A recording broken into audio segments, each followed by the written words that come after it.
What up, y'all? I'm about to share a story with you about how I got a six-figure book deal from Simon and Schuster without trying. Now, I was having a rare moment in my home where I was sort of sitting with, how did I get here?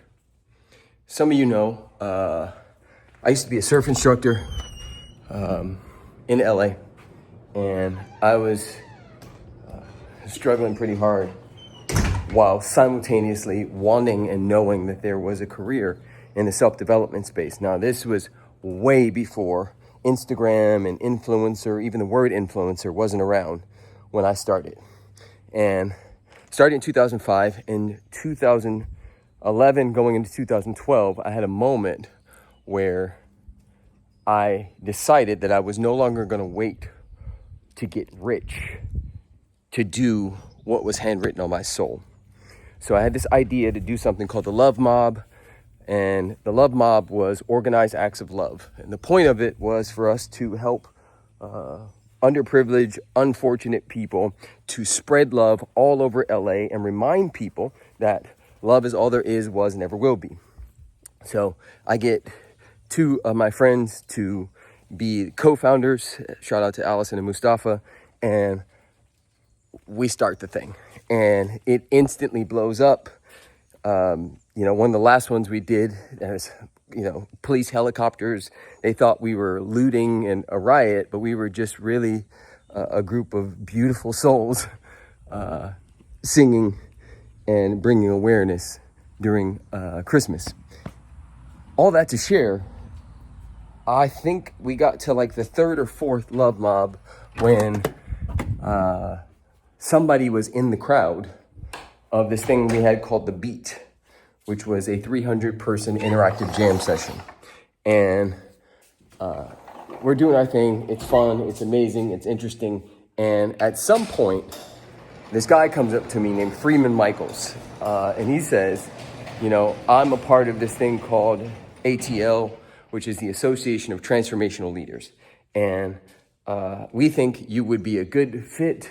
Can I nominate you for it? Would you want to be a part of it? And he goes on to explain that it was started by Jack Canfield and my late mentor, Scott Cody. So I say yes. We talk a little bit. He nominates me. I talk to a few people. Fast forward, I get in. Now, again, I'm broke. I have no money, but I have medicine in my heart. I'm making stuff happen. The last two things I did, Marianne Williamson and Michael Beckwith spoke at, and I'm like a behind the scenes guy who's still teaching surf lessons to get money, and in the process of just figuring out how to make this thing that feels so true to me a reality and where I could pay my bills. And shout out to my date tree here. That is absolutely amazing. We're growing as much food as we can on this property. So I get in and I get invited and I go.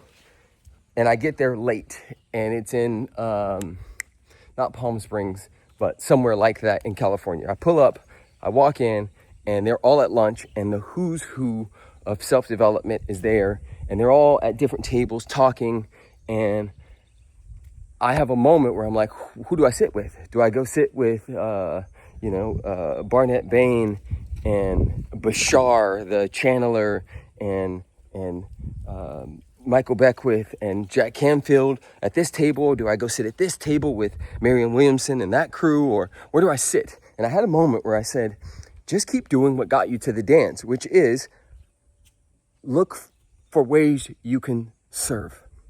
Now check that, put a pin in that. Because I've been doing that.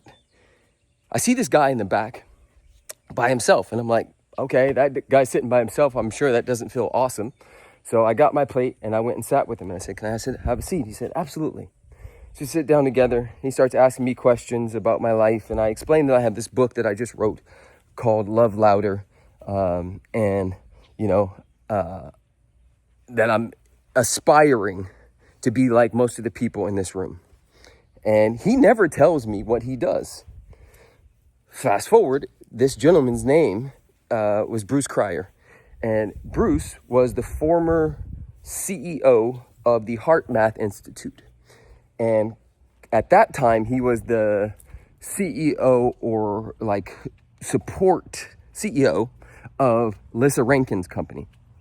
I didn't know any of this. I didn't know who Lissa Rankin was, and I didn't know who the Heart Math Institute was. I just kind of knew. Long story short, he gets my email, and the next day I get an email that says, you two should meet.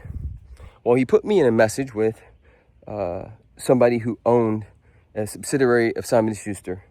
We talk. They say, we think you should come down to New York. You and your girlfriend at the time, now wife. We'd like to meet both of you. We go to New York. We sit at a table. And they basically say, we want to publish 3 books with you guys. And we want to give you $100,000 to do it. And that turned into an entire other world and a part of how I've gotten in position to experience the type of abundance that I currently do. Now, what's the moral and point of this story? Some of you are trying to figure it out through ChatGPT. Some of you are currently trying to figure it out based on how much money you can make versus what is handwritten on your soul. You were called here to do something magical, something powerful, something intentional, something that you could call divinely guided or orchestrated.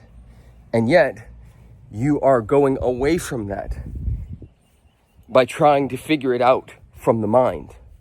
Your heart has already given you the instructions. Let the soul and the heart lead the mind, not the other way around. If this touched you in any way, please leave a comment below. Blessings and blessings from hot Buda, Texas. I hope that this message found you in a beautiful place. And if you are watching this on YouTube, make sure you hit that red subscribe button so you can get all the updates and juiciness. And you kind of got a little miniature house tour of my 4-acre oasis, if you may. There's a lot more to it, including a movie theater and more offices and all that stuff. Peace and blessings, y'all.